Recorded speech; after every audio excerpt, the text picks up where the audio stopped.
Olá pessoal, eu sou Hugo de Brito Machado II e este é mais um vídeo do quadro Direito Tributário nas súmulas do STF e do STJ.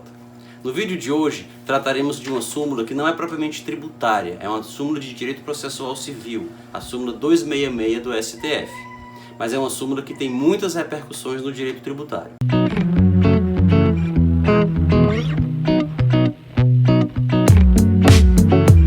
De acordo com a súmula 266 do STF, não cabe mandado de segurança contra a lei em tese. E é importante nós entendermos o porquê dessa súmula. O que quer dizer não caber mandado de segurança contra a lei em tese? O que é lei em tese?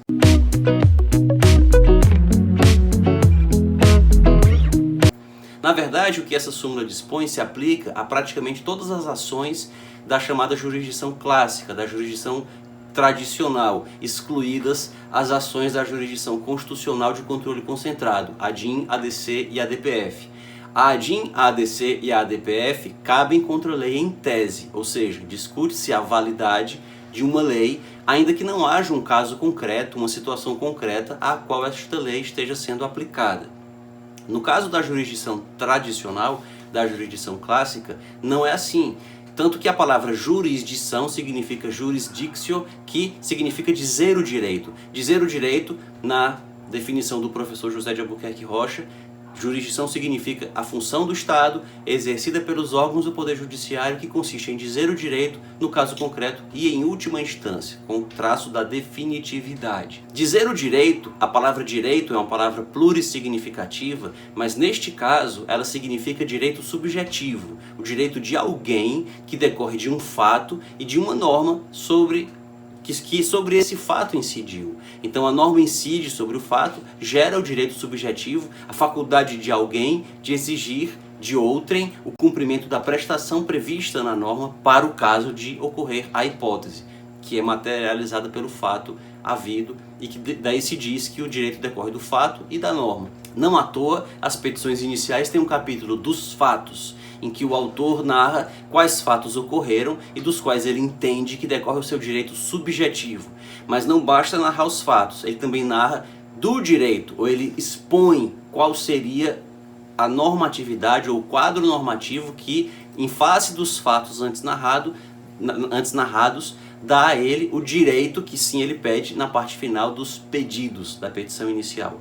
E da mesma forma a sentença tem um capítulo do relatório em que o juiz narra os fatos que aconteceram, inclusive os fatos havidos no âmbito do processo.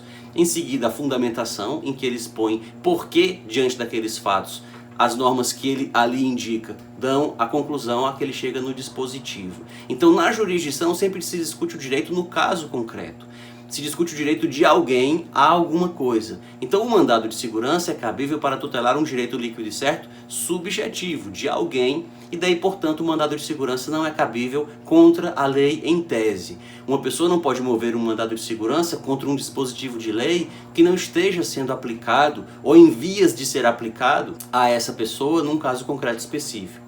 E aí, então, o porquê de se tratar desta súmula num quadro dedicado ao direito tributário nas súmulas, se trata de uma súmula de direito processual civil? A razão é bastante simples, é que no direito tributário não são raras as impetrações de mandado de segurança feitas de modo preventivo. O mandado de segurança é impetrado não contra uma lesão já havida a um direito, mas contra uma lesão iminente, contra uma lesão que se receia que venha a acontecer sobre um direito. E nesses casos, eventualmente há uma confusão entre o que seria o mandado de segurança preventivo contra a futura aplicação de uma lei inconstitucional. É criada, por exemplo, é editada uma lei que institui um novo tributo e esse novo tributo é considerado inconstitucional. E o contribuinte tem o receio de que esse novo tributo seja cobrado dele. E por isso ele move um mandado de segurança preventivo.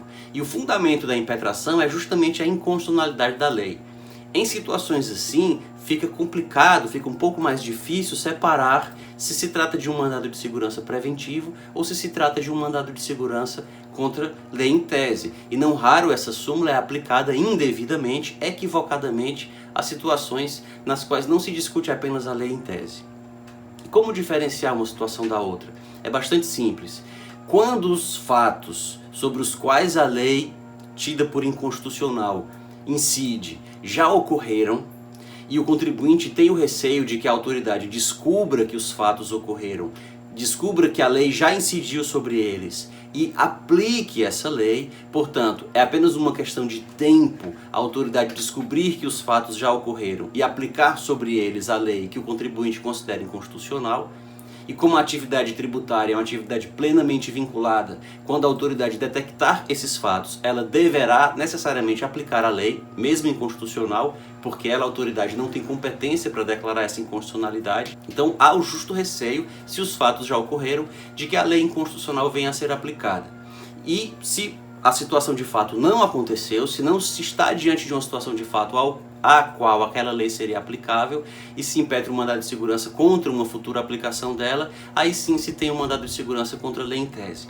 Um exemplo pode deixar as duas situações bastante claras, ou a distinção entre elas bastante clara.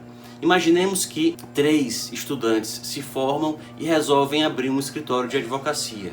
Eles então montam uma sociedade de profissionais liberais, uma sociedade de advogados, registram um contrato social na OAB, registram na prefeitura a sua condição de prestadores de serviço e começam a trabalhar.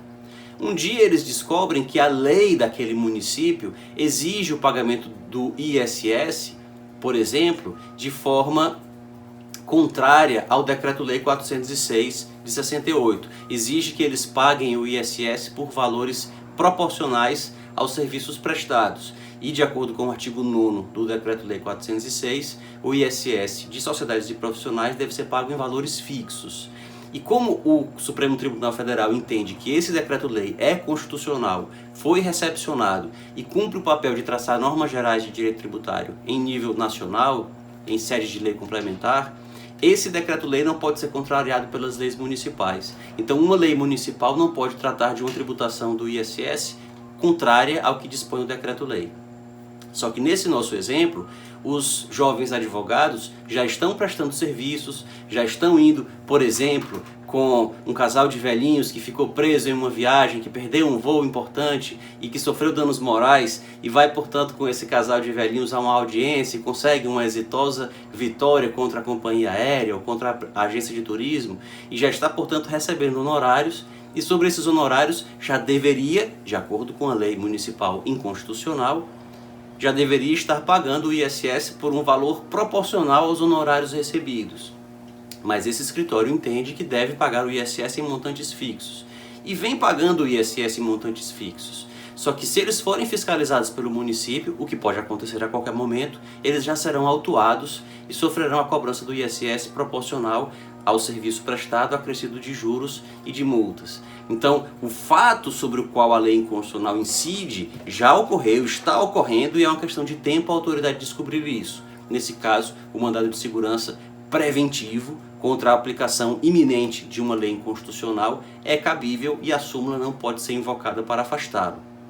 Diferente seria a situação de colegas que ainda estão na faculdade, ainda estão estudando a cadeira de Direito Tributário 1, tomam conhecimento da existência dessa lei municipal e pensam que no dia que se formarem, quando passarem na OAB, quando abrirem o escritório, se começarem a prestar serviços e essa lei ainda estiver em vigor, ela será aplicada e, portanto, eles já se adiantam e entram com mandado de segurança.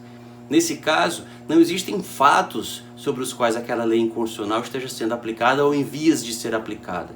Eles apenas estão com receio de no futuro, um dia, eventualmente, se formarem, se passarem na OAB, se abrirem um escritório, ela vir a ser aplicada sobre eles. Então, neste caso, eles estarão usando o mandado de segurança como uma ADIM individual e o nosso sistema jurídico não comporta esse tipo de uso para o MS. Então, é em casos assim que a súmula se aplica. Como em direito tributário é comum impetração preventiva contra a futura aplicação de uma lei inconstitucional, é muito importante ter essa distinção em mente. Se os fatos aos quais a lei se aplica já ocorreram e a situação fática, o quadro fático já está completo ou em vias de completar-se, tornando iminente a aplicação, apenas uma questão de tempo de os fatos serem descobertos e a aplicação ocorrer, essa situação ser separada de outras em que realmente se ataca apenas a lei em tese e o MS não seria cabível. Se tiver gostado deste vídeo, não se esqueça de curti-lo para indicar ao algoritmo do YouTube que ele é de interesse para pessoas que têm um gosto parecido com o seu.